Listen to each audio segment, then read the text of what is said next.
Dear students, Assalamu alaikum. I welcome you all on this exam focus revision session series August 2021.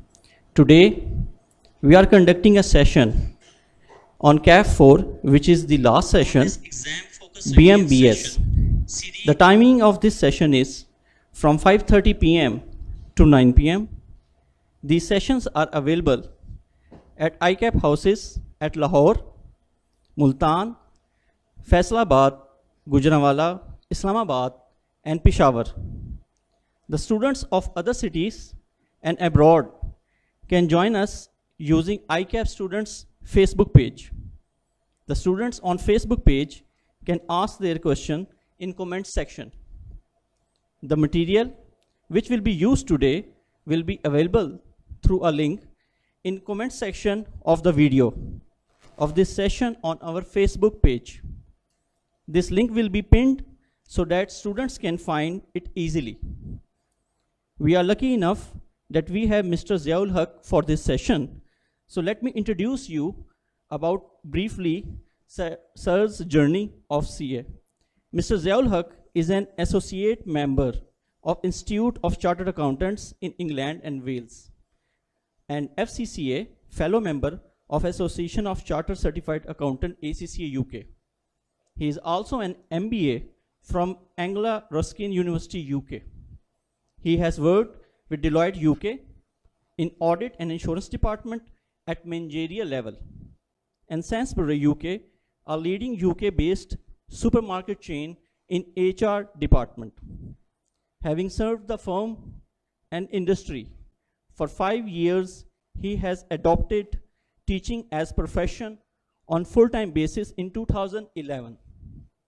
Currently, he is working with one of the leading REITs in Lahore and teaching CA courses which are CAF 4 BMBS, CAF 9 Audit and Insurance, CFAP 3 BMS, CFAP 6 Audit, Insurance and Related Services, MSA 1 and MSA 2. So sir, I want to hand over this podium to you. So please come here and give a big round of applause for Mr. Ziaul Haq.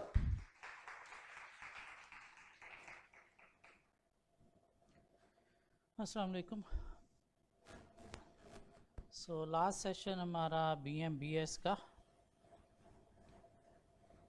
कोई chapter 1, 2, 3, 4 हम काफ़ी हद तक cover कर चुके हैं।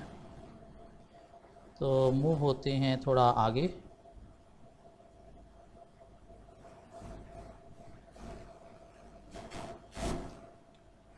कोई 3 chapter cover करना चाह रहा हूँ आज मैं। एग्जामिनर के 2 फेवरेट चैप्टर हैं, एक चैप्टर 7 मोटिवेशन, एक चैप्टर 8 लीडरशिप। फेवरेट इस तरह से हैं कि एक दफ़ा एग्जामिनर ने इन दोनों चैप्टर को मिला के कोई 42 मार्क्स का पेपर टेस्ट कर लिया था इनसे, और ऑलमोस्ट हर अटैम्प्ट में chapter 7 chapter 8 examiner must test करते हैं। 2, 6, 7 मिला के 20 मार्क्स का पेपर है, लेकिन एग्जामिनर ज़्यादा प्रेफरेंस चैप्टर 7 को दे रहे हैं। 8, 9, 10 मिला के 20 मार्क्स का पेपर टेस्ट होना होता है, लेकिन एग्जामिनर चैप्टर 8 को कभी मिस नहीं कर रहे। हाँ, चैप्टर 9 to 8 और 10 में शफलिंग हो रही है, और 9 इस लिहाज से इम्पोर्टेंट है कमिंग अटैम्प्ट के लिए क्योंकि पिछली 3 अटैम्प्ट से चैप्टर 9 एग्जामिनर ने टेस्ट नहीं किया। पिछली दोनों अटैम्प्ट में भी उसने चैप्टर 10 अच्छा खासा टेस्ट किया, कोई 14 मार्क्स के लिए। तो चैप्टर 9 कमिंग अटैम्प्ट के लिए इंपॉर्टेंट है क्योंकि पिछली 5 अटैम्प्ट में देखा जाए तो सिर्फ एक दफ़ा टेस्ट हुआ था ऑटम 19 में, जस्ट फॉर 3 मार्क्स, और पिछली 3 अटैम्प्ट में तो बिल्कुल चैप्टर 9 टेस्ट नहीं किया। तो इसलिए चैप्टर 9 को प्रायोरिटी दी जा रही है कमिंग अटैम्प्ट के लिए, और 7, 8 जो एग्जामिनर के फेवरेट एरियाज़ हैं उनको हम कवर करेंगे। तो आज टारगेट है हमारा चैप्टर 7, चैप्टर 8 और चैप्टर 9 को 3 चैप्टर हम कवर करने की तरफ चलेंगे, जिसमें हम स्टार्ट करेंगे। हमारा एक छोटा सा चैप्टर है चैप्टर 9, वहाँ से 9 कवर करके फिर हम 8 की तरफ आएंगे और फिर एंड पे हम चैप्टर 7 कवर करेंगे। सो चैप्टर 9 की बात करते हैं। चैप्टर 9 क्या है? Team management. किस चीज़ के ऊपर है? टीम मैनेजमेंट के ऊपर। क्यों? बिजनेस ऑब्जेक्टिव मीट करने के लिए लोगों का अकेले अकेले काम करने से ऑब्जेक्टिव मीट नहीं होता। कहीं पे चैप्टर 1 में फयाल ने भी कहा था कि क्या होना चाहिए? Spirit D cops mean team spirit को क्या करना चाहिए? प्रमोट करना चाहिए। क्यों? टीम स्पिरिट होगा, सब मिलजुल के काम करेंगे तो उससे क्या होंगे? ऑब्जेक्टिव प्रॉपर्ली मीट होंगे। तो ये पूरा का पूरा चैप्टर किस चीज़ के ऊपर है? टीम मैनेजमेंट के ऊपर है कि टीम कैसे बनाई जाती है, एक अच्छी टीम क्या हो सकती है, एक अच्छी टीम में कौन कौन से लोग होने चाहिए, अच्छी टीम की क्या करैक्टरिस्टिक्स हो सकती हैं। तो पूरा का पूरा चैप्टर किसके ऊपर है? टीम मैनेजमेंट के ऊपर। और मेरे ख्याल से अगर देखा जाए तो हमारी BMBS का सबसे जो ईजीएस्ट चैप्टर है वो ये टीम मैनेजमेंट है, जिसके अंदर कोई ज़्यादा क्रैमिंग करने की ज़रूरत नहीं है। जस्ट हेडिंग का नाम आपको पता होना चाहिए, बाकी जस्ट एक दफ़ा रीड कर लें तो कॉन्सेप्ट दिमाग में आ जाता है इसका मतलब क्या है। मीन इस चैप्टर में क्रैमिंग कम है, जस्ट हेडिंग के नाम जो हैं वो आपको मेमोराइज करने हैं। कुछ टॉपिक ऐसे हैं जहाँ पे आप अगर ना भी पढ़ो तो शायद खुद से भी कुछ बातें कर सकोगे। सो स्टार्ट करते हैं चैप्टर 9 को। और स्टार्ट में उसने हमें एक छोटा सा टॉपिक दे दिया, वर्क ग्रुप क्या होता है। क्या होता है वर्क ग्रुप? लोगों का ग्रुप, कम्बिनेशन या collection of people working together, आपस में काम कर रहे हैं किस लिए? फॉर अ स्पेसिफिक पर्पस, किसी पर्पस को अचीव करने के लिए। तो वर्क ग्रुप क्या है? Collection of people working together for a specific purpose.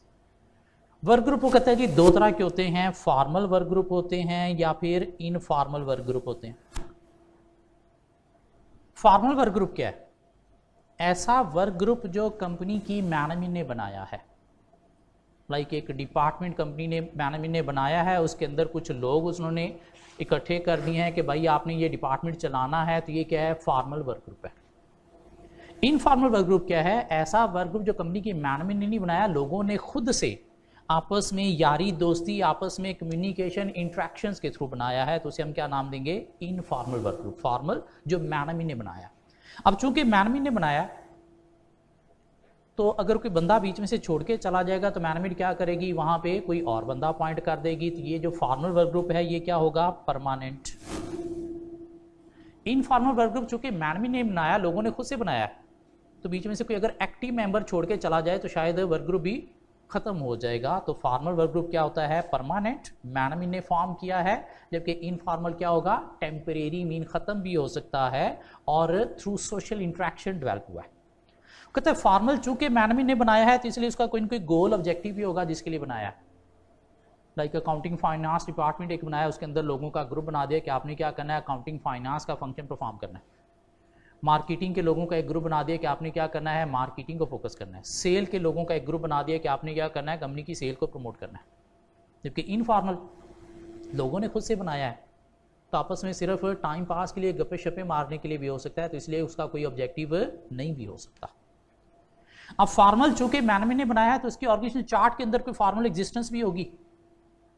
जबकि इनफॉर्मल लोगों ने खुद से बनाया तो हो सकता है उसकी कोई एग्जिस्टेंस नहीं होगी, शायद मैनेजमेंट को पता भी नहीं होगा ये एक वर्क ग्रुप बना हुआ है लोगों का।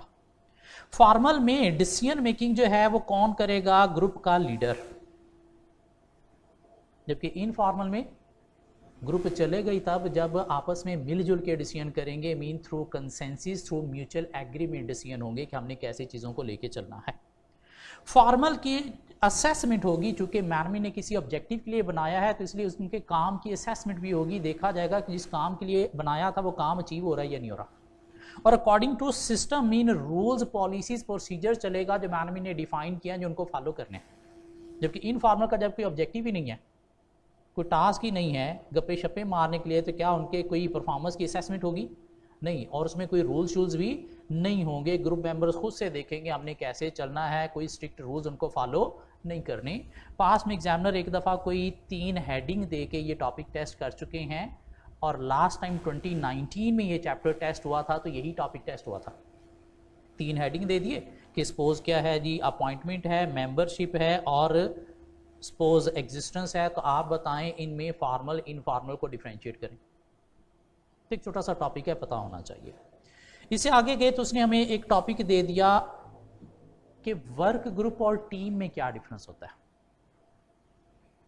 क्योंकि अगर देखा जाए तो वर्क ग्रुप क्या है? ग्रुप ऑफ पीपल है working together for specific purpose. एक टीम की बात करें तो वो भी क्या है, ग्रुप ऑफ पीपल है वर्किंग टुगेदर, किस लिए, कोई पर्पस, कोई ऑब्जेक्टिव मीट करने के लिए। तो देखा जाए तो ऑलमोस्ट डेफिनेशन सेम है, लेकिन वो कहता है नहीं, इनमें थोड़ा सा डिफरेंस है। डिफरेंस क्या है? कहते हैं ये जो टीम होती है ना, ये किसी स्पेसिफिक टास्क के लिए बनाई जाती है, लाइक प्रोजेक्ट टीम। और जब वो टास्क कंप्लीट हो गया तो उसके बाद टीम क्या हो जाएगी, खत्म, मीन टेम्परेरी होती है, किसी स्पेसिफिक टास्क के लिए होती है और क्या होती है, टेम्परेरी होती है। जबकि वर्क ग्रुप की बात करें, लाइक कोई डिपार्टमेंट है ऑर्गेनाइजेशन का, तो किसी स्पेसिफिक टास्क के लिए नहीं, ये होता है किसी स्पेसिफिक फंक्शन को परफॉर्म करने के लिए या स्पेसिफिक रोल परफॉर्म करने के लिए। और ये जो फंक्शन या रोल होते हैं बिजनेस में, ये क्या होते हैं, टेम्परेरी नहीं, परमानेंट। मीन ये लोग क्या करेंगे, अपना रोल, अपना फंक्शन परमानेंट बेसिस पे परफॉर्म करते रहेंगे। दोनों वर्क ग्रुप टीम क्या है, group of people working together for any purpose. लेकिन टीम स्पेसिफिक टास्क के लिए, लाइक प्रोजेक्ट टीम, और आफ्टर कंप्लीटिंग द टास्क क्या हो जाएगी, डिसबैंड, मीन खत्म हो जाएगी, टेम्परेरी है। जबकि वर्क ग्रुप किसी स्पेसिफिक फंक्शन या रोल के लिए है, तो वो रोल फंक्शन परमानेंटली परफॉर्म होते रहना, मीन ये क्या होता है, परमानेंट होता है। कहते हैं ये जो टीम होती है ना, इसमें डिफरेंट स्किल्स के लोगों को इकट्ठा करना होता है। क्यों, कोई प्रोजेक्ट पे काम करना है, प्रोजेक्ट टीम बनाइए, तो उसमें हर तरह की स्किल्स के लोग होंगे, तो फिर जाके वो टीम प्रोजेक्ट को सक्सेसफुली कंप्लीट कर पाएगी। मीन इसमें लोग होते हैं multi disciplinary mean different functional areas के लोग होते हैं। जबकि वर्क ग्रुप, हमने क्या बात की, कोई डिपार्टमेंट है, अकाउंटिंग एंड फाइनेंस है, तो उसमें सारे लोग कौन से होंगे, अकाउंटिंग और फाइनेंस वाले। मार्केटिंग का वर्क ग्रुप है, तो उसमें सारे लोग कौन होंगे, मार्केटिंग की क्वालिफिकेशन वाले। मीन इसमें सेम डिसिप्लिन के, सेम स्किल्स के लोग होते हैं। तो टीम मल्टी डिसिप्लिनरी होती है, वर्क ग्रुप सेम डिसिप्लिन के लोग होते हैं। कहते हैं टीम में जो डिसीजन मेकिंग होती है, ये होती है through consensus, through mutual agreement. Mean सब मिलजुल के डिसाइड करेंगे कैसे चलना है। क्यों, अगर मिलजुल के डिसाइड नहीं करेंगे तो टीम स्पिरिट क्रिएट नहीं होगा। जबकि वर्क ग्रुप में जो मैनेजर है डिपार्टमेंट का, वो डिसीजन ले रहा होता है, mean decision impose by the leader होते हैं। टीम में डिसीजन इम्पोज नहीं हो सकते। टीम वो कहता है जी normally small number of people की होती है, मीन कम लोग उसमें होते हैं। जबकि work group large number of people का होता है, लाइक एक ऑर्गेनाइजेशन के सेल्स के लोग कुछ लाहौर में बैठे हैं, कुछ कराची में बैठे हैं, कुछ कोयटा में बैठे हैं, कुछ इस्लामाबाद में बैठे हैं, या out of country suppose UAE में भी बैठे हैं। तो ये क्या है, लार्ज नंबर ऑफ पीपल हैं। और दूसरा, वर्क ग्रुप के जो लोग हैं वो डिफरेंट ज्योग्राफिकल एरिया पे हो सकते हैं अगर बड़ा वर्क ग्रुप है। जबकि टीम के लिए ज़रूरी है लोग एक ही ज्योग्राफिक एरिया पे हों, क्यों, इनके बीच में एक कम्युनिकेशन अच्छी स्टैब्लिश करना ज़रूरी है। कम्युनिकेशन नहीं होगी तो टीम स्पिरिट अफेक्ट हो जाएगा। इसलिए नॉर्मली टीम जो है वो स्मॉल नंबर ऑफ पीपल की होती है, सेम ज्योग्राफिकल एरिया में लोग होते हैं, कि इसलिए to maintain effective communication. So team for specific task, और क्या होती है, टेम्परेरी। क्या ख्याल है, ब्रेक हो जाएगी after completing the task, like project team. जबकि work group for specific function और रोल। टीम मल्टी डिसिप्लिनरी लोग होते हैं, डिफरेंट स्किल्स के लोग होते हैं। वर्क ग्रुप सेम डिसिप्लिन के लोग होते हैं। टीम में decision through mutual agreement, consensus, work group में impose by the leader. Team small number of people, work group large number of people. और टीम सेम ज्योग्राफिक एरिया पे लोग होते हैं टू मेंटेन इफेक्टिव कम्युनिकेशन। जबकि work group में different geographical location पे भी लोग हो सकते हैं। वो कहता है कि एक टीम तो वर्क ग्रुप है, लेकिन वर्क ग्रुप टीम नहीं है। टीम वर्क ग्रुप क्यों है, group of people working together for any purpose. तो वर्क ग्रुप है क्योंकि वो भी यही है, लेकिन वर्क ग्रुप टीम नहीं होता। क्यों, क्योंकि वर्क ग्रुप परमानेंट होता है, टीम टेम्परेरी होती है। इसलिए टीम तो वर्क ग्रुप है, लेकिन वर्क ग्रुप टीम नहीं होते। क्यों, टीम टेम्परेरी है, जबकि वर्क ग्रुप क्या होते हैं, परमानेंट होते हैं। पास में एग्जामिनर ने क्या किया, इस टॉपिक के ऊपर एक सिनेरियो बेस्ड क्वेश्चन टेस्ट कर दिया। 4 उसने सिनेरियो दिए और कहा कि आप आइडेंटिफाई करें ये टीम है, ये वर्क ग्रुप है, और साथ आप 2-2 पॉइंट में जस्टिफाई भी करें कैसे ये टीम है या कैसे ये वर्क ग्रुप है। आइए वो क्वेश्चन देखते हैं।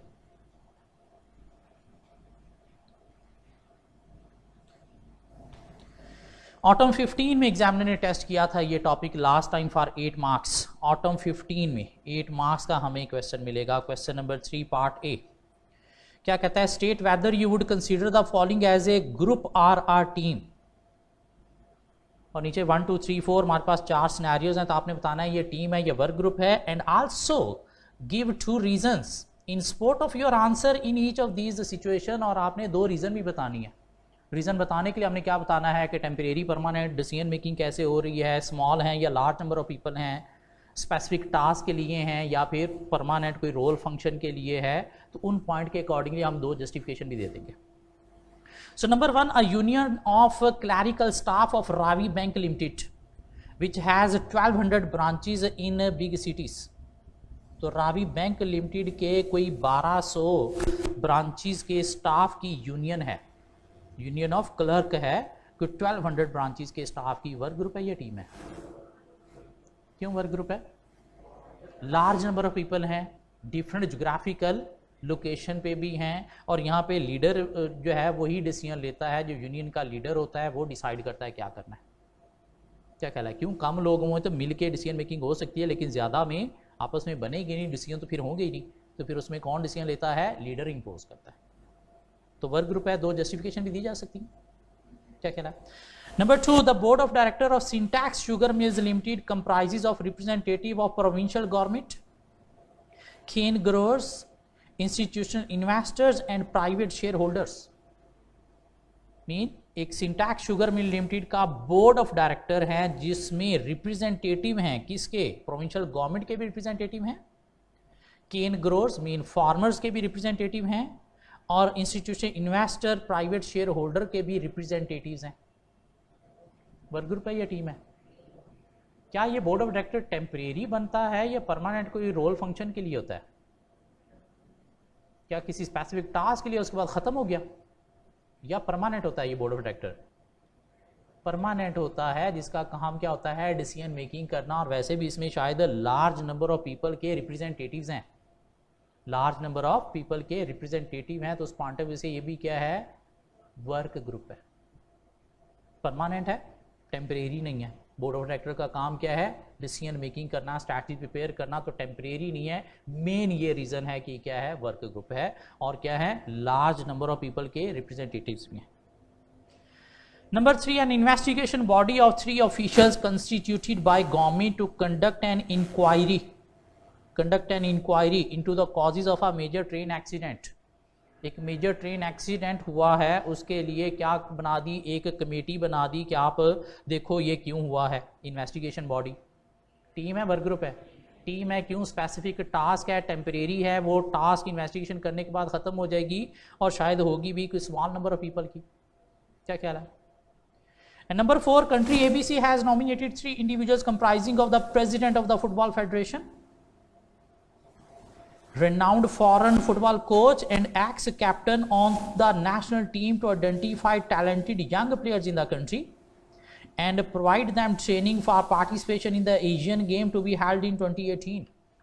तो 3 लोगों का आपने एक ग्रुप बनाया है जिन्होंने क्या करना है? एशियन गेम होने जा रही है, तो उसके लिए टैलेंटेड फुटबॉल के प्लेयर्स आइडेंटिफाई करने हैं। तो टीम है, ये वर्क ग्रुप है। टीम क्यों? स्पेसिफिक टास्क है, टास्क अचीव होने के बाद ख़त्म, स्मॉल नंबर ऑफ पीपल भी है। क्या ख्याल है? 3 लोगों की टीम है। इस तरह का सिनेरियो एग्जामिनर दोबारा भी आपसे टेस्ट कर सकते हैं। क्यों? पिछली 3 अटैम्प्ट में ये चैप्टर एग्जामिनर ने टेस्ट नहीं किया। इनफैक्ट पिछली 5 अटैम्प्ट में सिर्फ एक दफ़ा टेस्ट हुआ है 3 नंबर के लिए, और चैप्टर 8, 9, 10, 20 मार्क्स का पेपर है, और पिछली दोनों अटैम्प्ट उसने चैप्टर 10 को अच्छा खासा 14 मार्क्स के लिए टेस्ट किया, 9 को स्किप किया टोटली। इसमें नहीं भी हुआ तो 5 नंबर तो यहाँ से टेस्ट होने ही होने हैं। हाँ, अगर सिनेरियो बना तो फिर 5 नहीं, 5 से ज़्यादा नंबर का टेस्ट होगा। सो वापस चलते हैं चैप्टर में। अभी तक हमने क्या देखा जी? वर्क ग्रुप क्या है, फॉर्मल इनफॉर्मल वर्क ग्रुप क्या होता है, और टीम और वर्क ग्रुप को हमने डिफ्रेंशिएट कर लिया। आगे उसने एक टॉपिक दे दिया कि एक अच्छी टीम की क्या करैक्टरिस्टिक्स होती हैं। तो शायद खुद से भी हम लिख सकते हैं कि अच्छी टीम की करैक्टरिस्टिक्स क्या हो सकती हैं। तो उसका पर्पस क्लियरली डिफाइन होना चाहिए, उसमें अथॉरिटी लेवल्स डिफाइन होने चाहिए, किसके पास क्या अथॉरिटी, किसने क्या करना है। उसमें अच्छी लीडरशिप होनी चाहिए। क्यों? अगर लीडर अच्छा नहीं होगा तो टीम अच्छी नहीं होगी। क्यों? लीडर गाइड करेगा, टीम में कन्फ्लिक्ट आ रहे हैं तो उनको रिजॉल्व करने में हेल्प देगा। एक अच्छी टीम के लिए ज़रूरी है क्या, सबसे इंपॉर्टेंट जो चीज़ है कि उसमें अच्छी कम्युनिकेशन होनी चाहिए। क्यों? रिलेशनशिप डिपेंड करते हैं किस चीज़ पे, कम्युनिकेशन पे। कम्युनिकेशन है तो रिलेशन मेंटेन है, कम्युनिकेशन ख़त्म तो रिलेशन भी ख़त्म हो जाएगा। अच्छी टीम के लिए ज़रूरी है कि उसे काम करने के लिए जो रिसोर्सेज चाहिए, ह्यूमन रिसोर्सेज बंदे जितने चाहिए उतने होने चाहिए, फिजिकल रिसोर्सेज एसेट मशीनरी जितनी चाहिए वो होनी चाहिए, फाइनेंशियल रिसोर्सेज मीन पैसा चाहिए तो वो भी होना चाहिए। अगर रिसोर्सेज नहीं है तो फिर टीम अच्छी नहीं होगी, इफेक्टिवली अपना काम नहीं अचीव कर सकेगी। अच्छी टीम के लिए ज़रूरी है कि उन्होंने अपना टास्क कब तक कंप्लीट करना है, उसका टाइम स्केल डिफाइन होना चाहिए कि कब तक अचीव करना है, टारगेट क्लियरली डिफाइन होना चाहिए। अच्छी टीम के लिए ज़रूरी है कि उसमें जो जो स्किल्स रिक्वायर हैं, जो जो स्किल के बंदे रिक्वायर हैं वो होने चाहिए। आईटी से रिलेटेड कोई काम है तो आईटी स्किल वाला बंदा होना चाहिए, फाइनेंशियल स्किल वाला होना चाहिए, इंजीनियर्स होने चाहिए, तो हर तरह की स्किल्स के लोग होने चाहिए। क्यों? स्किल्स लैक कर रही हैं तो टीम अच्छी नहीं होगी। अच्छी टीम के लिए ज़रूरी है कि लोग मोटिवेटेड कमिटेड भी होने चाहिए। मोटिवेशन हाई होगी तो एक्स्ट्रा एफर्ट पुट करेंगे, एक दूसरे के साथ मिलजुल के काम करेंगे, एक दूसरे को बियर करेंगे। अगर मोटिवेटेड नहीं है, शक्लें सड़ी हुई हैं, तो एक दूसरे को बात करते हुए काट लेंगे तो उससे टीम स्पिरिट अफेक्ट होगा। अच्छी टीम के लिए ज़रूरी है कि टीम मेंबर्स लॉयल होने चाहिए, एक दूसरे के साथ रिस्पेक्ट एक दूसरे को देनी आनी चाहिए, मीन आपस में कंफ्लिक्ट नहीं होनी चाहिए, आपस में उनकी बननी चाहिए। अच्छी टीम के लिए ज़रूरी है कि उसमें हर रोल परफॉर्म करने वाला बंदा हो और हर बंदा कोई इनकी रोल परफॉर्म भी कर रहा हो। अगर कुछ लोग काम कर रहे हैं बाकी वेले मसरूफ बैठे हैं तो वो उनको टॉन्ट करेंगे तो उससे टीम स्पिरिट अफेक्ट होगा, तो टीम अफेक्टिव नहीं होगी। अच्छी टीम के लिए ज़रूरी है कि टीम जो भी काम कर रही है वो for the benefit of organization करे, mean subordination of individual interest to general interest होनी चाहिए। टीम ने अपना काम अचीव कर लिया, ऑर्गेनाइजेशन का ऑब्जेक्टिव उसे मीट नहीं हुआ तो वो टीम क्या किसी खाते में आती है? नहीं, वो फजूल टीम है। तो कोई हमें 5-6 बातें करनी आनी चाहिए। एग्जामिनर सिनेरियो के अंदर से भी पूछ सकते हैं या स्ट्रेट फॉरवर्ड भी हमें लिखना पड़ सकता है। इससे आगे गए तो एक छोटा सा टॉपिक दे दिया उसने जी, इंडिविजुअल अप्रोच क्या होती है, टीम अप्रोच क्या होती है। आपने कुछ लोगों की टीम बनाई, टीम को टास्क दिया, लेकिन टीम को टास्क दिया तो इसके अंदर कुछ इंडिविजुअल अप्रोच भी इन्वॉल्व होती है कि हर बंदे को आपने उसकी स्किल्स के अकॉर्डिंगली कुछ काम दिया होता है। ठीक, जो हर बंदे को उसकी स्किल्स के अकॉर्डिंगली काम दिया है, ये क्या है? इंडिविजुअल अप्रोच, जो कि ज़रूरी है कि स्किल्स के अकॉर्डिंगली लोगों को काम देना चाहिए ताकि वो अपनी स्किल्स को यूटिलाइज करते हुए वो काम अचीव करें। लेकिन इससे ज़्यादा ज़रूरी है क्या? Team approach. टीम अप्रोच क्या है कि सब लोगों को मिलजुल के भी काम करना चाहिए, एक दूसरे को सपोर्ट भी करनी चाहिए। लाइक क्रिकेट टीम की हम बात करें, उसमें क्या है? एक ओपनर है जिसने एक एंड रोक के रखना है, एक हिटर है जिसने आके हिटिंग करनी है, एक बॉलर है जिसने बॉलिंग अच्छी करनी है, कीपर है उसने स्टंप करने हैं, कैचेस करने हैं। तो ये सबको इंडिविजुअल रोल दिया हुआ है। लेकिन टीम जीतेगी तब जब टीम अप्रोच भी होगी, सब मिलजुल के भी काम करेंगे। मीन बॉलर बॉलिंग करवा रहा है तो फील्डर फील्डिंग करके चौके छक्के रोक भी रहा है, कैच पकड़ भी रहा है। क्या कह रहा है? कीपर पीछे स्टंप भी कर रहा है, कैच भी कर रहा है। अगर आपस में टीम स्पिरिट नहीं है, एक दूसरे के साथ मिलके काम नहीं करे तो फिर भी टीम नहीं जीतेगी। तो दोनों चीज़ें इंपॉर्टेंट है। इंडिविजुअल अप्रोच भी इंपॉर्टेंट है, लोगों को स्किल्स के अकॉर्डिंगली स्पेसिफिक टास्क भी देने हैं, लेकिन टीम अप्रोच जो है वो ज़्यादा ज़रूरी है। क्यों? टीम जीतेगी ही तब जब सब मिलजुल के काम करेंगे। अगर मिलजुल के काम नहीं कर रहे, बैट्समैन ने 200 कर लिया लेकिन वो 200 किसी काम का नहीं होगा अगर साथ उसने बॉलर को सपोर्ट करते हुए फील्डिंग अच्छी नहीं की तो इंडिविजुअल अप्रोच क्या है? अकॉर्डिंग टू स्किल्स लोगों को काम देना, जिससे टीम की इफेक्टिवनेस बढ़ेगी। क्यों? हर स्किल का बंदा अपना अपना काम करेगा तो टीम का टारगेट मीट होगा। लेकिन साथ क्या होनी चाहिए? टीम अप्रोच भी, कि सबको एक दूसरे को सपोर्ट भी करनी है, मिलजुल के काम भी करना है। किसी को आपसे हेल्प चाहिए तो आपने हेल्प भी प्रोवाइड करनी है। तो ये दो अप्रोचेज हैं टीम में काम करवाने की, इंडिविजुअल अप्रोच और टीम अप्रोच। इसे थोड़ा आगे गए तो उसने हमें कुछ टीम के फायदे और टीम के मसले बता दिए। टीम का फ़ायदा क्या है कि जब लोग टीम में काम करते हैं तो एक दूसरे के साथ आइडियाज़ शेयर करते हैं, बातचीत करते हुए नई नई चीज़ें दूसरों को पता चलती हैं। एक को नई इन्फॉर्मेशन होती किसी फील्ड की तो उसका भी आइडिया मिल जाता है।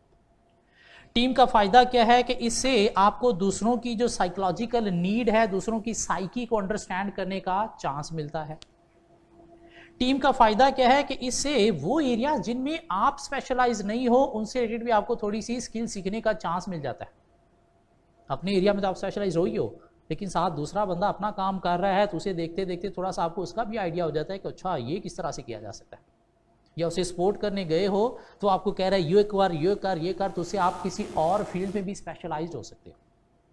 टीम में काम करने का फायदा क्या है कि इससे क्या होता है, आपकी लर्निंग डिसीजन मेकिंग इंप्रूव होती है। क्यों? टीम में सब ने मिलकर डिसीजन लेने होते हैं, और जब सब मिलकर डिसीजन लेंगे, आप भी डिसीजन मेकिंग में इन्वॉल्व हो रहे हो, तो अगर आपके अंदर डिसीजन मेकिंग की एबिलिटीज़ नहीं है कि ऑप्शंस आती हैं तो उनको कैसे चूज़ किया जाता है, कैसे उनको एनालाइज किया जाता है, तो वो स्किल्स भी आप टीम वर्क में सीख जाते हो।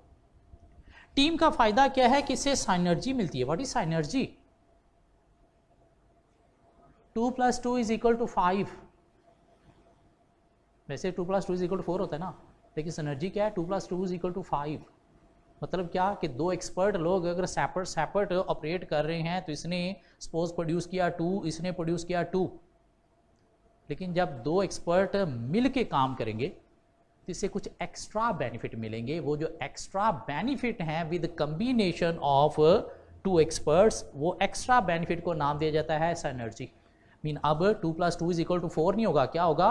5 होगा। मीन एक्स्ट्रा बेनिफिट मिलेंगे, तो उसे क्या नाम देता है? सिनर्जी। तो टीम का फायदा क्या है कि इसे एक्सपर्ट्स के मिलने से साइनर्जी के गेन मिलते हैं। Mean extra gain, extra benefit मिलता है।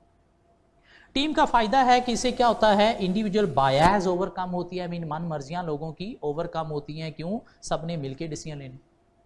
लेकिन साथ मसले भी हैं। मसले क्या हैं? इंडिविजुअलिटी जो है वो आपकी दब जाती है। मीन एक बंदे के अंदर बहुत सारा पोटेंशियल है काम करने का, लेकिन टीम ने उसने सबके साथ मिलजुल के काम करना है, तो उससे फिर वो अपने पोटेंशियल पे काम नहीं कर पाता। मीन इंडिविजुअलिटी आपकी जो है वो थोड़ी दब जाती है। मसला क्या है कि टीम ये नहीं कि आपने बस लोगों को इकट्ठा किया और टीम ने परफॉर्मेंस देना शुरू कर दी, नहीं। पहले लोगों की आपस में बनेगी, आपस में यारियां दोस्तियां क्रिएट होंगी, नॉर्म्स वैल्यूज बिलीव्स कंबाइन होंगी, फिर जाके टीम स्पिरिट अचीव होते हुए परफॉर्मेंस आएगी। और जब तक आपस में बनेगी नहीं तब तक परफॉर्मेंस नहीं अच्छी होगी। तो इनकी आपस में बनने में थोड़ा टाइम लगता है। उसके लिए समटाइम लोगों को आपको क्या करना पड़ता है, पे भी एक्स्ट्रा करना पड़ता है। काम अभी वो कुछ नहीं कर रहे, लेकिन पे आप क्यों कर रहे हो? ताकि आपस में मिलजुल जाएं। तो टीम को बनाने में टाइम और कॉस्ट लगता है। तो ये मसला है। मसला क्या हो सकता है टीम के अंदर? कि टीम के अंदर मसला हो सकता है कि आपको कंसेंसस के थ्रू, म्यूचुअल एग्रीमेंट के थ्रू डिसीजन लेने हैं। तो समटाइम डिसीजन आप ऑब्जेक्टिव से हटा जाते हो। क्यों? ये रिलेशन ना अफेक्ट हो जाए, वो अनहैप्पी ना हो जाए। मीन सबको हैप्पी रखने के लिए डिसीजन समटाइम ऑब्जेक्टिव से डिविएट भी कर जाते हैं।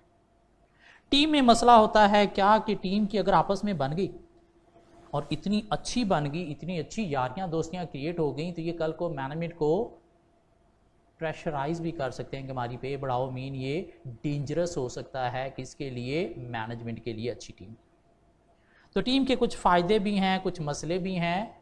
2019 में जब बुक रिवाइज हुई थी तो एग्जामिनर ने ये ICAP ने इंक्लूड किया था। अभी तक टेस्ट नहीं हुआ, तो टेस्ट हो सकता है स्ट्रेट फॉरवर्ड। 2 चांसेस कम है, लेकिन अगर टेस्ट हो गया तो 3-4 नंबर बड़े इंपॉर्टेंट होते हैं। एक छोटा सा टॉपिक है कि एक अच्छी टीम बनाने के लिए मैनेजमेंट को करना क्या चाहिए। तो कहता है जी मैनेजमेंट को क्या करना चाहिए? पहले तो सूटेबल पीपल को इकट्ठा करना चाहिए टीम बनाने के लिए। सूटेबल बोले तो हर तरह की स्किल्स के लोग होने चाहिए। एक अच्छी टीम बनाने का मतलब ये नहीं है कि बस आपने लोगों को इकट्ठा किया, परफॉर्मेंस देना शुरू कर दी, नहीं। उनकी आपस में पहले बनेगी, यारियां दोस्तियां क्रिएट होंगी, टीम स्पिरिट अचीव होगा। उसमें टाइम लगता है, तो आपको थोड़ा पेशेंस रखना है। टीम को टाइम अलाउ करना है कि वो आपस में मिलजुल के टीम स्पिरिट अचीव कर सकें। क्यों? जब तक टीम स्पिरिट नहीं बनेगा तब तक आगे परफॉर्मेंस की तरफ टीम नहीं जा सकेगी। तो क्या करना है मैनेजमेंट को? पहले तो सूटेबल पीपल को इकट्ठा करना है टीम बनाने के लिए, फिर थोड़ा पेशेंस रखना है, टाइम देना है टीम को डेवलप होने के लिए, और फिर आपने जब टीम बना दी है तो उन्होंने जो टास्क परफॉर्म किया तो उनकी परफॉर्मेंस को असेस भी करना है कि वाकई अचीव किया या नहीं किया। क्यों? अगर नहीं किया तो आप कोई करेक्टिव एक्शन ले सको, उनको बता सको कैसे अचीव करना है, क्या मसले आ रहे हैं वो देख सको। और साथ आपने क्या करना है, टीम स्पिरिट को मेंटेन रखने के लिए, मोटिवेशन को मेंटेन रखने के लिए टीम को क्या करने हैं, टीम बेस्ड परफॉर्मेंस रिवार्ड भी देने हैं। परफॉर्मेंस रिवार्ड देने हैं टीम बेस्ड। क्यों? अगर आपने कुछ को दे दिया कुछ को नहीं दिया तो फिर भी आपस में नहीं बनेगी, भाई तुझे मिला है तू काम कर। तो इसलिए सब लोगों को आपने क्या करना है, रिवार्ड देना है। और वो क्या देने हैं? टीम बेस्ड देने हैं।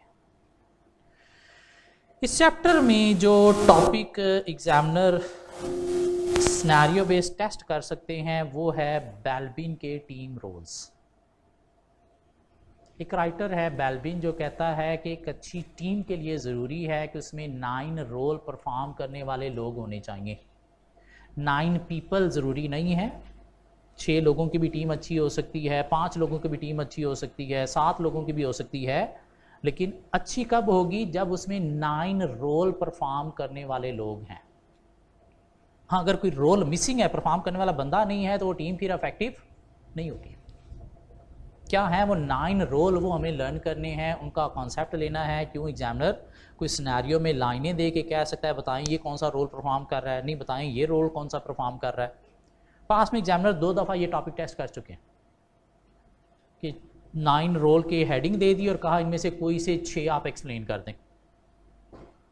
एक दफ़ा हेडिंग दिए बिना कह दिया कि आप क्या करो 9 रोल के नाम दे दो और उनमें से कोई से 3 एक्सप्लेन कर दो। लेकिन अब एग्जामिनर के मूड बदल गए हैं, अब स्ट्रेट फॉरवर्ड रटा कम, सिनेरियो बेस्ड टेस्टिंग ज़्यादा होती है, तो इसके ऊपर सिनेरियो भी बन सकता है। तो अकॉर्डिंग टू बेल्बिन एक अच्छी टीम कौन सी है जिसमें 9 रोल परफॉर्म करने वाले लोग अवेलेबल हों। उन 9 रोल को उसने क्या किया, कैटेगराइज कर दिया इनटू 3 हेड्स कि कुछ रोल हैं डूइंग एक्टिंग से रिलेटेड, मीन कोई काम करने वाले लोग होने चाहिए। कुछ रोल हैं प्रॉब्लम सॉल्विंग से रिलेटेड, मीन मसलों को रिजॉल्व करने वाले लोग भी होने चाहिए। और कुछ रोल्स हैं concern for people and feeling से रिलेटेड, मीन लोगों की फीलिंग का ख्याल रखने वाले लोग भी होने चाहिए। काम करने वाले होने चाहिए, मसलों को रिजॉल्व करने वाले होने चाहिए और लोगों का ख्याल करने वाले लोग भी होने चाहिए। मीन सिर्फ मैनेजमेंट ऑफ वर्क ही नहीं होनी चाहिए, मैनेजमेंट ऑफ पीपल भी होनी चाहिए। डूइंग एक्टिंग से रिलेटेड 3 रोल हैं, इम्प्लीमेंटर, शेपर, कंप्लीटर, फिनिशर।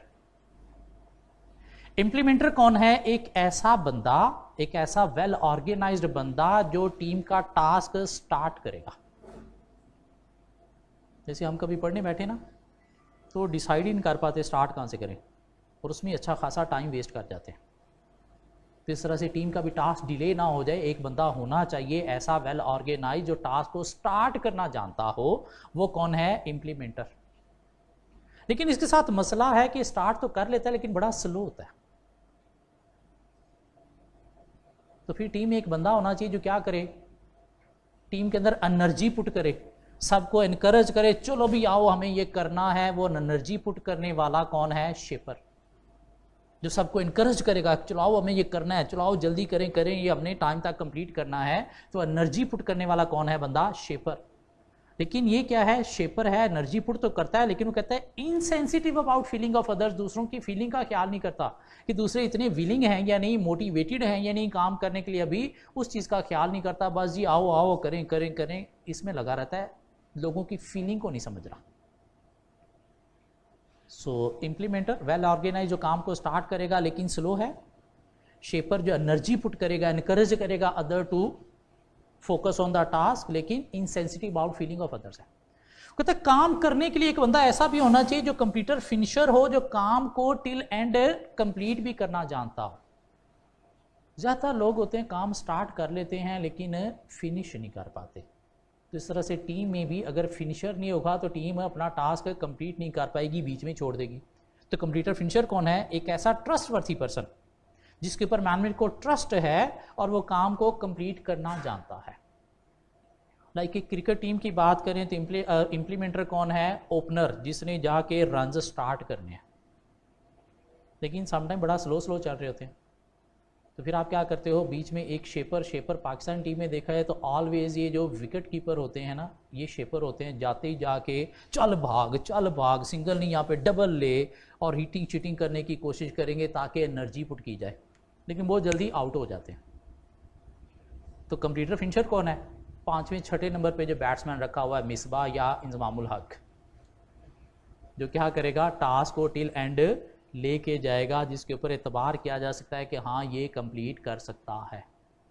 आजकल पाकिस्तान टीम में इम्प्लीमेंटर हैं, शेपर हैं, लेकिन कंप्यूटर फिनिशर नहीं है। 2-2 बॉलें खेल के वापस आने वाले हैं सारे। क्या ख्याल है? इनफैक्ट सारे लाइक आपने शेपर ही रखे हुए हैं, hitting hitting hitting hitting hitting करनी है, कंप्यूटर फिनिशर कोई नज़र ही नहीं आता। वो इम्प्लीमेंटर को जाके फिनिश भी करना पड़ता है, वो आउट हो गया अगर जल्दी तो फिर फिनिश नहीं होगा। सो इम्प्लीमेंटर के साथ मसला है स्लो है, शेपर के साथ मसला है insensitive about feeling of others है, और ये जो कंप्यूटर फिनिशर है इसके साथ भी मसला है कि खुद से कंप्लीट करने की कोशिश करता है, दूसरों पे ट्रस्ट नहीं करता, मीन दूसरों को साथ लेके नहीं चलता, mean do not trust other, want to control thing by himself. और पास में एग्जामिनर ने इस तरह से टेस्ट किया कि ये जो रोल हैं इनका एक एक एडवांटेज और एक एक डिसएडवांटेज लिखें। तो एडवांटेज क्या है इसकी डेफिनेशन, और डिसएडवांटेज जो इनके साथ मसला है। ठीक है, डूइंग एक्टिंग से 3 रोल, प्रॉब्लम सॉल्विंग से 3 रोल हैं, plant, monitor and specialist. Plant का मतलब होता है टू पुट समथिंग, क्या मतलब है, टू पुट समथिंग, मीन जब टीम मसलों में फंसी हुई है तो टीम के अंदर कोई नया क्रिएटिव आइडिया देने वाला कि कैसे मसले को रिजॉल्व किया जा सकता है, इनोवेटिव आइडिया देने वाला कौन है, प्लांट। लेकिन आइडिया दे तो देता है, बता देता है सोल्यूशन क्या है, लेकिन वो मसला आया क्यों था उसकी डिटेल्स में नहीं जाता, उसकी डिटेल्स को हाईलाइट नहीं करता ताकि वो मसले को फ्यूचर में अवॉइड किया जा सके। तो ठीक है, आइडिया दे देता है, प्रॉब्लम का सलूशन बता देता है, लेकिन पुअर कम्युनिकेटर है एंड इग्नोर डिटेल, और डिटेल में नहीं जाता, मीन देखता नहीं मसला आया क्यों था, ताकि वो इश्यूज को ख़त्म किया जा सके, जड़ से निकाला जा सके ताकि दोबारा मसला ना आए।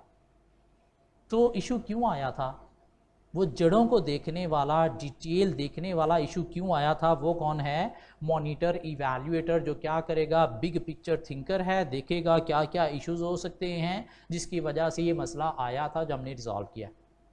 लेकिन इसके साथ मसला है कि क्या इसके अंदर इतनी एनर्जी नहीं है और दूसरों को इंस्पायर नहीं करता, मीन दूसरों को थोड़ा सा मोटिवेट नहीं करता।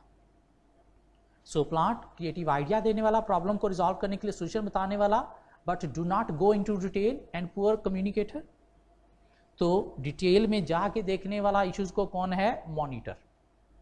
कहते हैं स्पेशलिस्ट भी एक बंदा होता है मसलों को रिजॉल्व करने वाला, और ये कौन है, जो इसके पास किसी फील्ड का स्पेशलिस्ट नॉलेज है और उसके अकॉर्डिंगली ये डिटेल में चीज़ों को देख के मसले को इस तरह से रिजॉल्व करता है कि दोबारा ना आए। लेकिन इसके साथ मसला है कि सिर्फ उन एरियाज़ को फोकस करता है जिसमें स्पेशलाइज्ड है, जिन एरियाज़ में स्पेशलाइज्ड है उन चीज़ों को फोकस नहीं करता, मीन टीम के हर चीज़ को फोकस नहीं करता, सिर्फ अपने से रिलेटेड जो इंडिविजुअल रिस्पॉन्सिबिलिटी है उसको फोकस करता है। सो प्लांट प्रॉब्लम को सॉल्व करने के लिए क्रिएटिव आइडिया देने वाला, इवैल्यूएटर डिटेल प्रॉब्लम्स को देखने वाला, और specialist through specialist knowledge problems को रिजॉल्व करने वाला। लेकिन प्लांट के साथ मसला है poor communicator, do not go into detail. Monitor evaluator के साथ मसला है क्या, डू नॉट इंस्पायर अदर्स, और स्पेशलिस्ट के साथ मसला है क्या, focus on only those areas where he is specialist and not focusing other areas. So implementer start करने वाला, शेपर एनर्जी पुट करने वाला, कंप्यूटर फिनिशर कंप्लीट करने वाला टिल एंड, लेकिन स्लो है implementer, insensitive about feeling of others है shaper, completer finisher do not trust others, want to control by himself. So plant के साथ मसला है poor communicator, do not go into detail. Monitor के साथ मसला है नॉट इंस्पायर अदर्स। स्पेशलिस्ट के साथ मसला है not focusing on other areas. कहते हैं कंसर्न फॉर पीपल से रिलेटेड 3 रोल हैं, coordinator, team worker, resource investigator. Coordinator कौन है, एक ऐसा बंदा जो टीम के बीच में अगर कन्फ्लिक्ट आ रहे हैं तो इनको कहेगा भाई ये कन्फ्लिक्ट को छोड़ो और टास्क पे फोकस करो, मीन लोगों को इनकरेज करने वाला to focus on the task ताकि कन्फ्लिक्ट को खत्म किया जा सके। लेकिन लोगों को सुनता नहीं है, बस क्या करता है जी मिट्टी पाओ आओ टास्क पे फोकस करो, मिट्टी पाओ टास्क पे फोकस करो, लोगों के बीच में कन्फ्लिक्ट आया क्यों है, मसला आया क्यों है, उनको सुनता नहीं है। और लोग सुनाना चाहते हैं क्यों, अंदर की कड़वाहट जब तक निकालेंगे नहीं वो अंदर से बाहर नहीं जाएगी, तो सुनता नहीं है ये। तो सुनने वाला बंदा कौन होगा टीम में, सबको, टीम वर्कर, जो सबको सुनेगा, उनके दुखड़े सुनेगा और सुन के आपस में इनके कम्युनिकेशन जो है वो एस्टैब्लिश करेगा। सो कोऑर्डिनेटर कौन है? ऐसा बंदा जो एनकरेज करेगा to focus on the task by resolving conflict but do want to control thing too much, mean दूसरों को सुनेगा नहीं, बस मिट्टी पाव पे रहेगा। तो दूसरों को सुनने वाला कौन है? टीम वर्कर, जो सबको सुनेगा, मसलों को रिजॉल्व करेगा। लेकिन इसके साथ मसला है कि too much concern for people वाला है,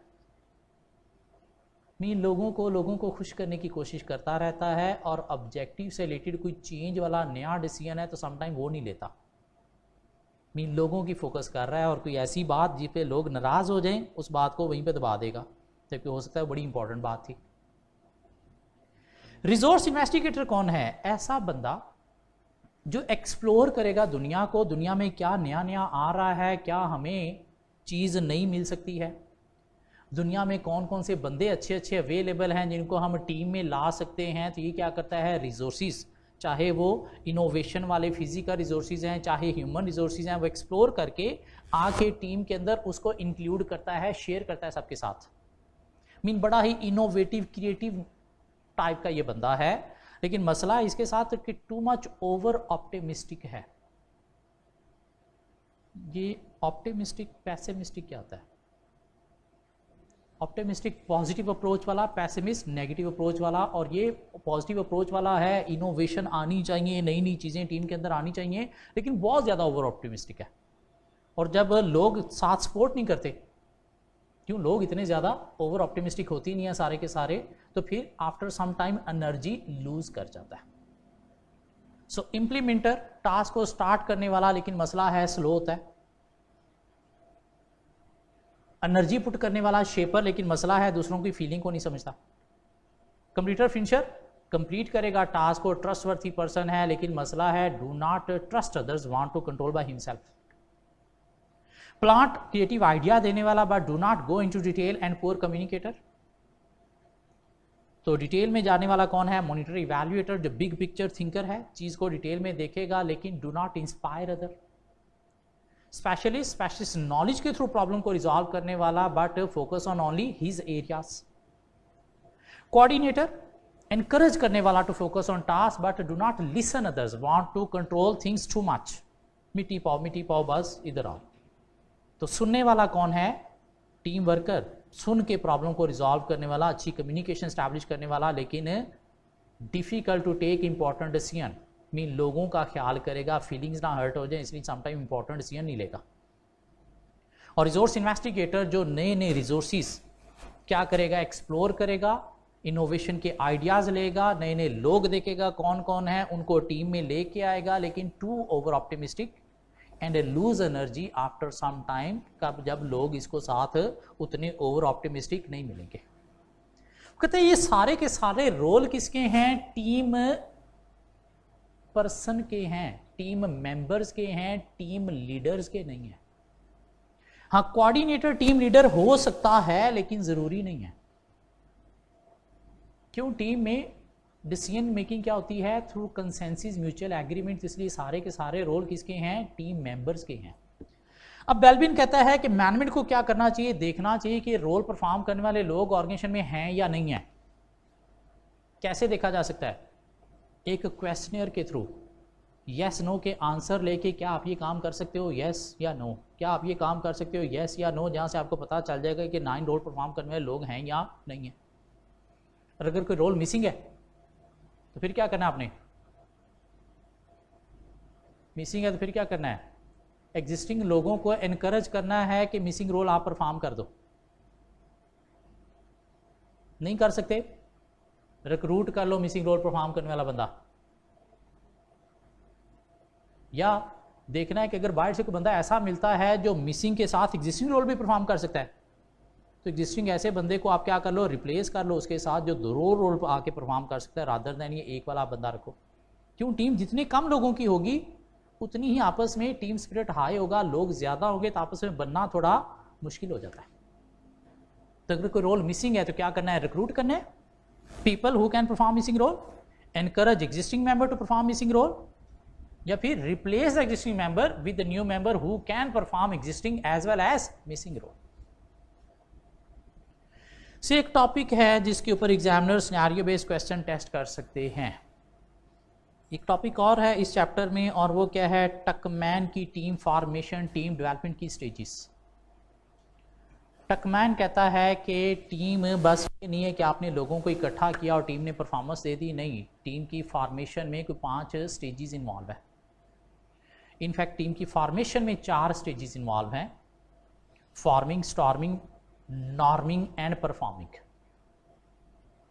फॉर्मिंग क्या है कि आपने लोगों को इकट्ठा किया, किसके लिए, कोई टास्क परफॉर्म करने के लिए टीम बनाई लोगों की, लेकिन लोग आए एक दूसरे की शक्ल देख रहे हैं, पता नहीं हमने क्या करना है, किसने क्या करना है, तो लीडर क्या करेगा, डायरेक्ट करेगा टीम मेंबर्स को कि भाई आपने क्या करना है। मिनी स्टेज पे अभी तक टास्क क्लियरली डिफाइन नहीं है, रो रिस्पॉन्सिबिलिटी क्लियरली डिफाइन नहीं है, तो लीडर को क्या करना है, डायरेक्शन देनी है कि भाई आप लोगों को क्यों इकट्ठा किया गया है, क्या टास्क आप लोगों ने परफॉर्म करना है। और जब लीडर यूं टास्क दे के दरवाजे से बाहर ही जाएगा तो टीम के बीच में लड़ाइयाँ झगड़े स्टार्ट हो जाएंगे। मैं ये करूँगा, हर बंदा इजी काम को प्रेफर करेगा, डिफ़िकल्ट तू कर, डिफ़िकल्ट तू कर। पावर अथॉरिटी मेरे पास होनी चाहिए, वो कहेगा नहीं मेरे पास होनी चाहिए, नहीं मैं डिसीजन मेकिंग लूँगा, मेरे पास ज़्यादा एक्सपीरियंस है, मैं बाबा हूँ, और नहीं बाबा तेरे पास नॉलेज नहीं है, आईटी टेक्नोलॉजी तूने नहीं पढ़ी, मैं बताऊँगा क्या इनोवेटिव आइडिया होता है। तो टीम के बीच में क्या हो जाएंगे, झगड़े, लड़ाइयाँ झगड़े स्टार्ट हो जाएंगे। लीडर बाहर गया, पीछे से यूथियों का सेपरेट ग्रुप बन गया, पटवारियों का सेपरेट ग्रुप बन गया, जालों का सेपरेट ग्रुप बन गया, तेरा लीडर डैश, तेरा लीडर डैश, तेरा लीडर डैश, ये बातें चलना शुरू हो गई, टीम के बीच में झगड़े शुरू हो गए। Cliques and faction, cliques and faction mean बोले तो गैंग्स बन गए, ग्रुप्स बन गए।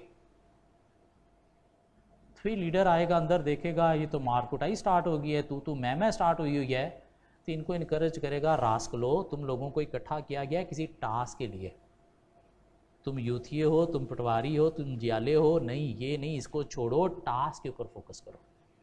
हाँ, अगर लीडर अंदर नहीं आया, इनको इनकरेज नहीं किया फोकस ऑन टास्क के लिए, तो आपस में शायद ठा स्टार्ट हो जाएगी, टीम स्टक ही रहेगी। तो टीम बनाते ही परफॉर्मेंस की तरफ नहीं आती, बनाई आपने तो उसके बाद उनके बीच में तूफान आएगा, लड़ाइयाँ झगड़े स्टार्ट होंगे, ग्रुपिंग होगी। क्यों, ये कौम जो है अब कौम नहीं है, स्पेशली पाकिस्तानी कौम की बात की जाए, ये क्या है, ग्रोह हैं, यूथिये हैं, जियाले हैं, पटवारी हैं। 14 अगस्त ये मना रहे होते हैं हम जिंदा कौम हैं, लेकिन वो है नहीं ये कौम। सो लीडर ने क्या किया, बीच में इन्वॉल्व होके इनको इनकरेज किया कि भाई टास्क पे फोकस करो, वरना मैं कान से पकड़ के बाहर निकाल दूंगा। तो फिर इनको रियलाइज होगी हाँ यार टास्क पे फोकस करना चाहिए, चलो आओ भाई आप आए, हम मिलजुल के काम करते हैं, वरना लीडर गर्म हो गया हमें निकाल देगा। तो फिर इनके बीच में क्या आएगी, नॉर्मिंग। मिल बैठ के क्या करेंगे, अब ये अपने नॉर्म्स रूल्स सेट करेंगे, रोल्स रिस्पॉन्सिबिलिटी सेट करेंगे, लीडर भी बीच में इन्वॉल्व होगा जो इनके रोल रिस्पॉन्सिबिलिटी सेट करने में हेल्प आउट कर रहा है।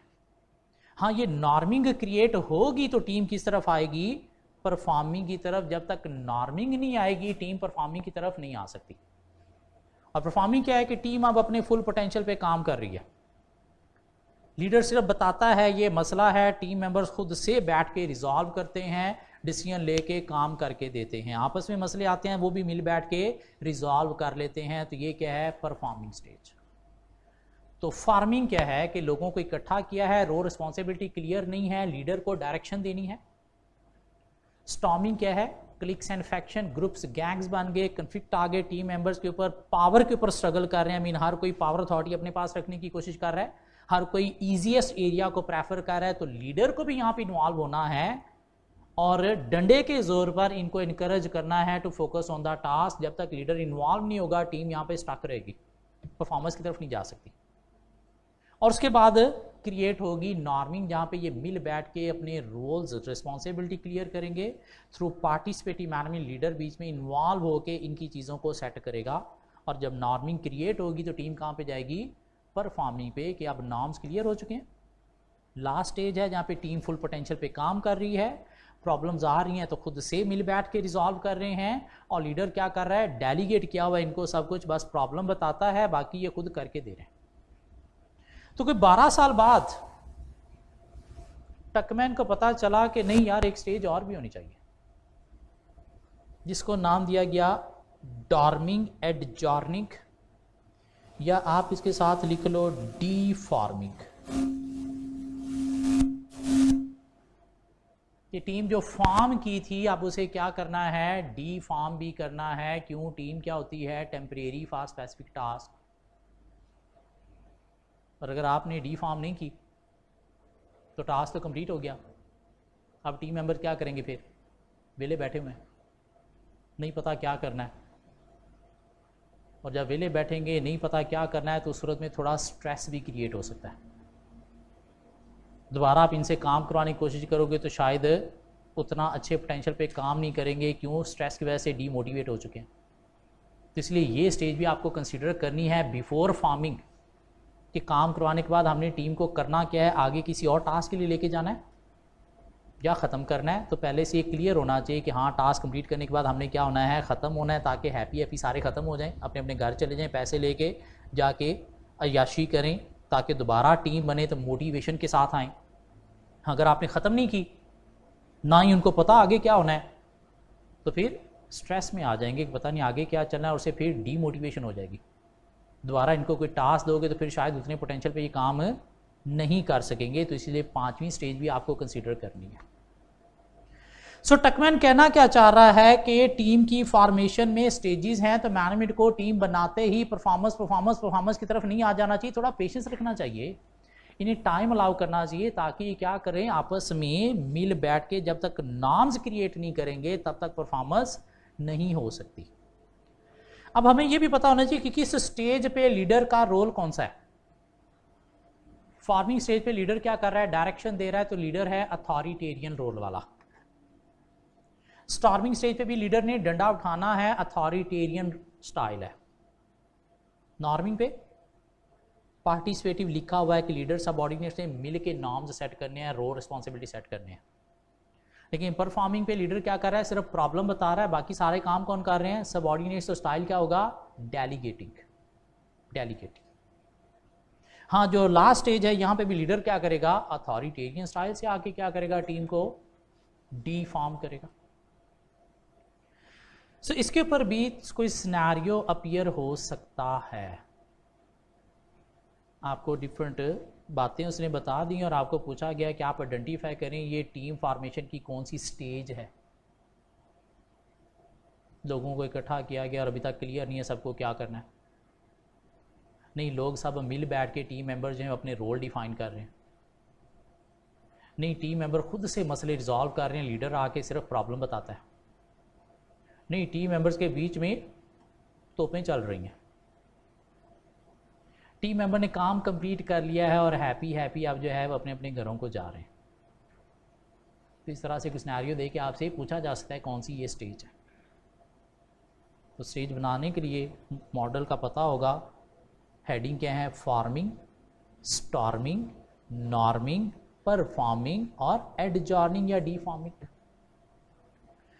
इससे थोड़ा सा आगे एक छोटी सी थ्योरी है, बैलेंस थ्योरी। बैलेंस थ्योरी क्या कहती है कि लोगों की आपस में बनती है due to similar likes and similar dislikes. लोगों की आपस में बनती है due to similar likes and similar dislikes. Mean दो लोग एक दूसरे की तरफ अट्रैक्ट होंगे, आपस में उनका रिलेशन जो है वो बनेगा कब, जब उन दोनों की लाइक सेम होगी या दोनों की डिसलाइक सेम होगी। अगर एक की लाइक दूसरे की डिसलाइक है तो इनकी आपस में ना बनेगी, ना आपस में ये अट्रैक्ट होंगे, ना इनके बीच में कोई टीम स्पिरिट, कोई रिलेशन क्रिएट होगा। दो लोग इमरान खान को पसंद करते हैं तो आपस में बन जाएगी। इस तरह से अगर दो लोग इमरान खान को ना पसंद करते हैं तो फिर भी आपस में बन जाएगी, नून लीग और पीपीपी। क्या कह रहा है, तो सिर्फ लाइक सेम होना जरूरी नहीं है। अगर दो लोगों की डिसलाइक भी सेम है तो फिर भी आपस में बन जाएगी। बिगड़ेगी कब, जब एक की लाइक दूसरे की डिसलाइक बनेगी। मीन वो उसे लाइक करता है, ये डिसलाइक करता है, तो फिर आपस में नहीं बनेगी। और अगर रिलेशन आपके लिए इंपॉर्टेंट है, बनाना इंपॉर्टेंट है, तो फिर आपको क्या करना है, या तो अपने आप को बनाना है कि वो जो कह रहा है वो ठीक है,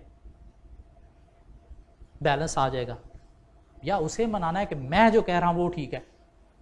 और ज़्यादा इजी क्या है, अपने आप को मनाना, जिसे नाम देता है सेल्फ परसुएशन। मीन अगर बीच में मसला आ गया तो आपने कैसे मसले को रिजॉल्व करना है, थ्रू सेल्फ परसुएशन या trying to persuade the other. Mean लोगों की आपस में बनती है due to similar like similar dislike, और लोग क्या करते हैं उसको एज ए रिलेशन मेंटेन करने की कोशिश करते हैं। और ये क्या है, बैलेंस। इम्बैलेंस कब आता है, जब एक की लाइक दूसरे की डिसलाइक बनती है। तो अगर रिलेशन इंपॉर्टेंट है तो फिर आपको बैलेंस क्रिएट करना है। कैसे, अपने बिहेवियर को चेंज करके। कैसे, थ्रू सेल्फ परसुएशन कि वो जो कह रहा है मैं मान लूँ, या by trying to persuade the other party, या उसे इस तरह से परसुएट करो कि वो मान जाए कि आप जो कह रहे हैं वो ठीक है। अब ये बैलेंस थ्योरी का लिंक है टकमैन की टीम फॉर्मेशन स्टेजेस के साथ भी, कि टीम जब आपने बनाई तो स्टॉर्मिंग क्यों आई, बैलेंस की वजह से या इम्बैलेंस की वजह से। स्टॉर्मिंग स्टेज पे बैलेंस था या इम्बैलेंस था, इम्बैलेंस था, इस वजह से स्टॉर्मिंग आई। और नॉर्मिंग पे क्या हो गया, टीम के बीच में बैलेंस क्रिएट हो गया, मीन आपस में उनकी बन गई, फिर जाके वो परफॉर्मेंस की तरफ आई। जब तक उसमें इम्बैलेंस रहेगा तब तक टीम कभी भी परफॉर्मिंग की तरफ नहीं आएगी। तो लीडर को इन्वॉल्व होना है स्टॉर्मिंग स्टेज पे नॉर्मिंग की तरफ मूव करने के लिए, मीन बैलेंस क्रिएट करवाने के लिए। कैसे, इनको परसुएड करते हुए। इससे आगे गए तो एक छोटा सा टॉपिक, बहुत इजी सा टॉपिक, इफेक्टिव इनइफेक्टिव टीम में डिफरेंस क्या है। तो ऐसी टीम जो अपना टास्क सक्सेसफुली अचीव कर रही है इफेक्टिव है, जो टास्क सक्सेसफुली अचीव नहीं कर रही वो क्या है, इनइफेक्टिव। इफेक्टिव टीम में लोगों का फोकस है किसके ऊपर, अपने गोल ऑब्जेक्टिव के ऊपर, जबकि इनइफेक्टिव का अपने गोल ऑब्जेक्टिव के ऊपर नहीं, आपस में पर्सनल इश्यूज के ऊपर।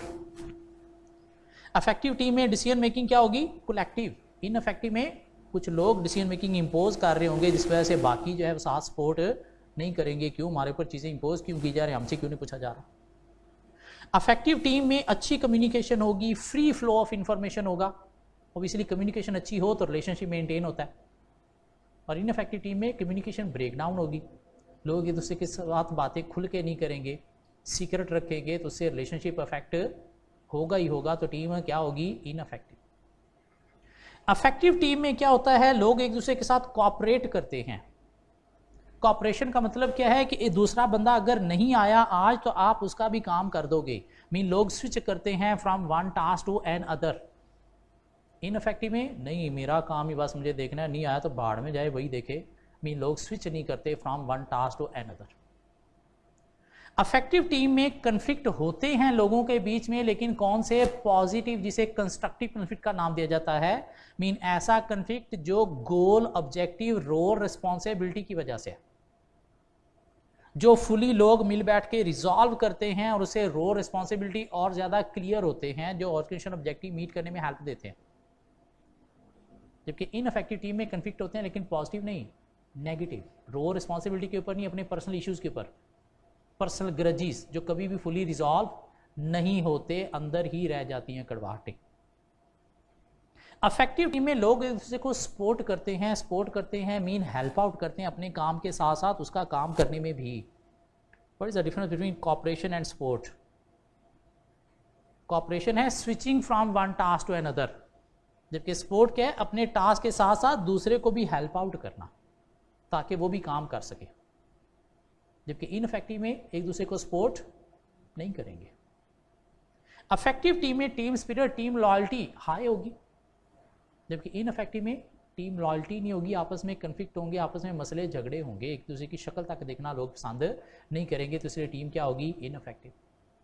इनफैक्ट वही जो कैरेक्टरिस्टिक्स ऑफ इफेक्टिव टीम थी उसके अकॉर्डिंगली बातें की जा सकती कि ये है तो टीम इफेक्टिव है, ये नहीं है तो टीम क्या है, इनइफेक्टिव। एक टीम की परफॉर्मेंस को कैसे इवैल्यूएट किया जाता है, वो कहता है जी टीम की परफॉर्मेंस को इवैल्यूएट करने के लिए कोई 3 टेक्निक्स यूज की जाती हैं जिन्हें 3 E's का नाम दिया जाता है। 3 E's stands for economy, efficiency and effectiveness.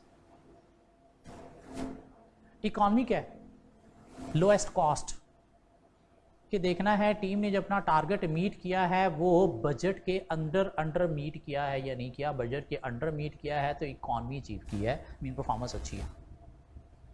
Team को एक टारगेट बजट दिया जाता है, इतने में आपने टास्क कंप्लीट करना है।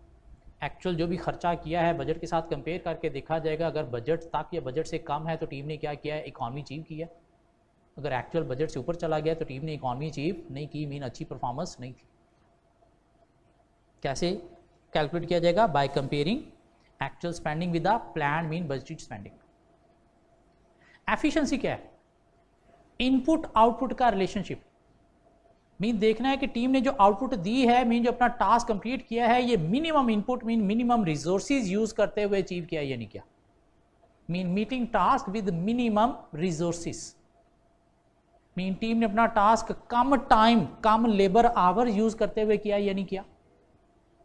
मीन टास्क वही जो पिछले वाला था, अगर पहले उन्होंने सपोज 100 आवर्स में किया था, इस दफा 95 आवर्स में किया है, तो क्या हुआ है? टीम ज्यादा एफिशिएंट है। पहले टास्क जो है वो इन्होंने क्या किया था? 10 लोगों के साथ किया था, वही टास्क 9 लोगों ने कंप्लीट कर लिया, तो टीम क्या है? एफिशिएंट है। यह एफिशिएंसी कैसे देखी जाती है? Sale per sale team member. Mean total sale को टोटल मेंबर कितने हैं, सपोज 10 है, उस पर कन्वर्ट करेंगे, डिवाइड करेंगे, तो पर मेंबर सेल निकल आएगी। कंपेयर करेंगे पिछले साल से, अगर पहले से ज्यादा हुई है, दिस मीन ये सेल मेंबर्स क्या थे? एफिशिएंट थे। इकॉनमी लोएस्ट कॉस्ट देखना, एफिशिएंसी मिनिमम रिसोर्सेज से आउटपुट कंप्लीट करना देखना। और इफेक्टिवनेस क्या है? ऑब्जेक्टिव मीटिंग के टीम को जो ऑब्जेक्टिव दिया गया था वो टीम ने मीट किया है या नहीं किया। अगर मीट किया है तो टीम इफेक्टिव है, वरना नहीं। वो ऑब्जेक्टिव टारगेट जो है वो क्वांटिटेटिव भी हो सकते हैं। क्वांटिटेटिव क्या हो सकता है कि आपको एक काम दिया गया, इतने दिनों में कंप्लीट करना, आपने कंप्लीट करके दे दिया। क्वालिटेटिव भी हो सकता है। क्वालिटेटिव क्या हो सकता है? क्वालिटी इंप्रूव करनी है कि suppose defective units last time production में 100 थे, इस दफा आपने क्या करना है? मैक्सिमम 80 होने चाहिए। तो टारगेट आपने 80 डिफेक्टिव यूनिट्स का दिया था और उन्होंने क्या किया? 80 या उससे कम ही किए, तो ये क्या है? क्वालिटेटिव टारगेट है। या टारगेट टाइम स्केल का भी हो सकता है कि टास्क आपने आज के दिन में कंप्लीट करना है और आपने मीट कर लिया, तो ये क्या है? इफेक्टिवनेस है। इकॉनमी लोएस्ट कॉस्ट कैसे देखेंगे? By comparing actual spending with plan budget spending. Efficiency minimum resources maximum output कैसे देखा जाएगा? ये देखा जाएगा कैसे? नंबर 1 वो कहता है जी कि हम देखेंगे कैसे आउटपुट पर लेबर आवर, आउटपुट पर लेबरर्स, या फिर cell per sale team member पहले से इंक्रीज हुआ या नहीं हुआ। और इफेक्टिवनेस क्या है? टारगेट मीट किया या नहीं किया, ऑब्जेक्टिव मीट किया या नहीं किया। जो क्वांटिटेटिव हो सकता है, नंबर ऑफ यूनिट्स प्रोड्यूस किए हैं या नहीं किए। कोई सेल टारगेट भी हो सकता है, कितनी सेल आपने करनी है क्वांटिटेटिव नंबर में। क्वालिटेटिव क्वालिटी इंप्रूव करना हो सकता है, सपोज डिफेक्टिव यूनिट्स को कम करना, या क्वालिटी इंप्रूव करना हो सकता है, सपोज हमने कस्टमर सर्विस स्कोर को इंप्रूव करना है, किस लिए? कस्टमर सेटिस्फैक्शन के लिए। सपोज पहले जो है वो 70% कस्टमर यस आंसर देते थे सेटिस्फैक्शन में, 30% अनसेटिस्फाई थे, तो इस दफ़ा सपोज हमने 70 की बजाय 85% पे लेके आना, और अगर वैसे अचीव हो गया तो ये क्या है? इफेक्टिवनेस। या टाइम स्केल का टारगेट भी हो सकता है कि आपने विद इन टाइम स्केल ये टास्क अचीव करना है। जब कहते हैं चौथा वे भी है, और चौथा वे क्या है? लेवल ऑफ जॉब सेटिस्फैक्शन, के अगर टीम के लोग अपनी जॉब से सेटिस्फाइड हैं, दिस मीन टीम की परफॉर्मेंस अच्छी है। और सेटिस्फाई ही तब होते हैं जब टीम ने अपना टास्क अचीव किया हो। जब टास्क अचीव नहीं होता तो आपस में लड़ाई झगड़ियाँ, एक दूसरे को ब्लेम कर रहे होते, तो लेवल ऑफ सेटिस्फैक्शन नहीं होता, शक्लें सड़ी बनी होती हैं। लेकिन ये इतना अच्छा वे नहीं है। क्यों? कुछ लोग मुतमिन डैश भी होते हैं। लाइक CA में काफ़ी लोग हैं, रिजल्ट अच्छा प्रोड्यूस नहीं कर रहे, पेपर पास नहीं कर रहे थे, लेकिन सेटिस्फाइड होते हैं। तो पूछता है क्या कर रहा है? CA कर रहा हूँ। क्या ख्याल है? तो मेनली टीम की परफॉर्मेंस कैसे मेजर की जाएगी? Through 3 E's, economy, efficiency and effectiveness के थ्रू। एग्जामिनर टेस्ट कर सकते हैं with the help of example, हमें एक्सप्लेन करने के लिए कहा जा सकता है। इससे आगे गए तो एक अच्छी टीम बनाने के लिए क्या टूल टेक्निक्स अडॉप्ट करनी चाहिए? तो वही जो अच्छी टीम की कैरेक्टरिस्टिक्स हैं वही टूल टेक्निक्स भी हैं। टीम के principles mean authority levels define करने चाहिए। टीम के अंदर रो रिस्पॉन्सिबिलिटी लोगों की डिफाइन करनी चाहिए। अच्छी टीम बनाने के लिए क्या करना चाहिए? टीम ने टास्क क्या अचीव करना है उसका टाइम स्केल डिफाइन करना चाहिए। अच्छी टीम बनाने के लिए क्या करना है? टीम के प्रोसेस को एनालाइज करना है ताकि उसमें कोई मसले आ रहे हैं तो हाईलाइट किए जा सकें। प्रॉब्लम्स अगर आ रही हैं तो उन्हें प्रायोरिटी देनी है, मीन प्रायोरिटी बेसिस पे रिजॉल्व करना है ताकि टीम की प्रोग्रेस मेंटेन रहे। अच्छी टीम बनाने के लिए क्या ज़रूरी है कि आपने टीम की एफर्ट्स जो हैं, कंट्रीब्यूशन जो हैं, उन्हें रिकॉग्नाइज करना है, मीन फीडबैक देना है, रिवार्ड देने हैं। और अच्छी टीम बनाने के लिए क्या करना है, लोगों को मोटिवेट रखना है। कैसे मोटिवेशन आती है, मोटिवेशन फैक्टर, पैसा चाहिए पैसा दो, प्रमोशन चाहिए प्रमोशन दो, रिकग्निशन चाहिए तो वो दो। मतलब खुद से ये बातें लिखी जा सकती हैं, औखा नहीं है। औखा टॉपिक क्या थे, टीम और वर्क ग्रुप में डिफरेंस। औखा टॉपिक था बेल्बिन के 9 रोल। औखा टॉपिक था टीम फॉर्मेशन की स्टेजेस। एक लास्ट टॉपिक इस चैप्टर का, ग्रुप कोहेजन। कोहेजन का मतलब क्या है, unity, bonding between team members, कि कितनी स्ट्रॉन्ग है इनके आपस में टीम यूनिटी। डिपेंड करती है कुछ फैक्टर्स पे, होमोजीनियस, हेटेरोजीनियस। होमोजीनियस एक ही नस्ल के नहीं, एक ही कल्चर के लोग हैं तो कोहेजन स्ट्रॉन्ग होगी। अगर डिफरेंट कल्चर के लोग हैं तो कोहेजन क्या होगी, वीक होगी। साइज ऑफ ग्रुप, जितने कम लोग होंगे उतनी आपस में ज़्यादा बनेगी, ज़्यादा लोग होंगे तो आपस में बनना थोड़ा मुश्किल हो जाएगा, कोहेजन वीक होगी। ग्रुप सक्सेसफुली अपना टास्क अचीव कर रहा है तो कोहेजन ज़्यादा होगी। अचीव नहीं हो रहा तो एक दूसरे को ब्लेम करेंगे, तूने गंद गोला था, नहीं तूने डैश किया, तू है ही डैश, तूने ये किया, तो उस वजह से कोहेजन भी आपस में अफेक्ट होगी। डिपेंड करता है टास्क क्वेश्चन पे, कि टास्क अगर इस तरह का है कि सबने मिल के अचीव करना है तो क्वेश्चन स्ट्रॉन्ग, नहीं अपना अपना काम देखना है, क्वेश्चन वीक। डिपेंड करता है रिवार्ड एंड पनिशमेंट में, कि किसी एक ग्रुप में एंटर होने से अगर कोई रिवार्ड मिलता है और ग्रुप छोड़ने से आपको कोई पनिशमेंट मिलती है या पछताते हो कि वो बड़ा नुकसान हो गया, तो ग्रुप मेंबर्स के आपस में क्वेश्चन होगी स्ट्रॉन्ग। ग्रुप में एंटर होना बहुत ईजी काम है, ना एंटर होने से कोई रिवार्ड, प्रेस्टेज, मकाम फील होता है, ना छोड़ने से कोई फ़र्क पड़ता है, तो कोहेजन क्या होगी, वीक। डिपेंड करता है लोकेशन पे, कि अगर ग्रुप मेंबर बाकी ऑर्गेनाइजेशन के जो एम्प्लॉयज़ हैं उनसे किसी सेपरेट लोकेशन पे काम कर रहे हैं तो आपस में डेली एक दूसरे की शक्लें देखनी है, एक दूसरे के साथ कम्युनिकेशन करनी है, तो उससे आपस में बन जाएगी, क्वेश्चन स्ट्रांग हो जाएगी। अगर एक ग्रुप के लोग ऑर्गेनाइजेशन के जो बाकी डिपार्टमेंट के लोग हैं उनके साथ काम कर रहे हैं तो फिर कम्युनिकेशन सिर्फ आपस में ही नहीं है, बाकी लोगों के साथ भी है, तो फिर शायद आपस में उतनी नहीं बनेगी जितनी दूसरों के साथ बन रही होगी। तो अगर किसी सेपरेट लोकेशन पे काम कर रहे हैं then rest of the organization employees, तो फिर क्वेश्चन होगी स्ट्रॉन्ग। और अगर सेपरेट पे नहीं, सब एम्प्लॉयज़ के साथ ही काम कर रहे हैं तो फिर क्वेश्चन क्या होगी, वीक होगी। डिपेंड करता है सोशल लीडरशिप स्टाइल पे, कि अगर लीडर अच्छा है, टीम स्टॉर्मिंग में फंसी बैठी है, इनको इनकरेज करता है कि आओ मसले को रिजॉल्व करो, तो क्वेश्चन स्ट्रांग होगी। और अगर लीडर बस दरवाज़ा बंद करके बाहर चला गया, अंदर तोपें चलाओ जो मर्जी करो, तो फिर क्वेश्चन क्या होगी, वीक होगी।